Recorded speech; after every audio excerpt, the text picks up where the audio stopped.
for action against any member state of the UN without the consent of the country concerned. As a matter of principle, we believe that such actions do not contribute to a resolution of the issue, and a policy of constructive engagement rather than condemnation is always more useful.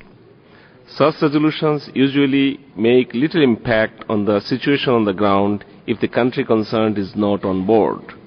Furthermore, we have also noted a disturbing tendency of selectivity in bringing up such resolutions.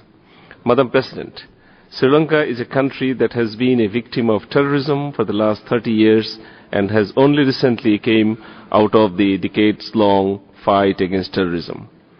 For more than 3 decades, the country has suffered the horror of killing of thousands of its innocent civilians through terrorist acts.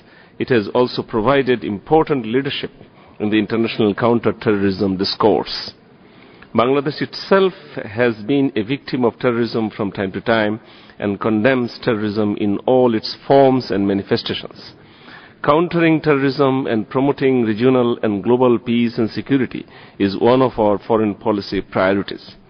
We subscribe to 13 universal counter-terrorism mechanisms and maintain a zero-tolerance policy against terrorism.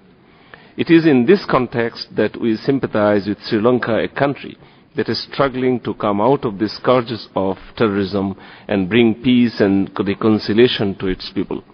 We firmly believe that Sri Lanka needs to be given the encouragement, time and space by the international community to implement its domestic process of reconciliation and healing in the aftermath of such a prolonged fight against terrorism and given its socio-economic constraints. In view of the above, we have decided to vote against the resolution. We also urge the government of Sri Lanka to expedite implementing the recommendations of the LLRC report to ensure peace, prosperity and reconciliation for peoples belonging to all ethnicity through an inclusive process.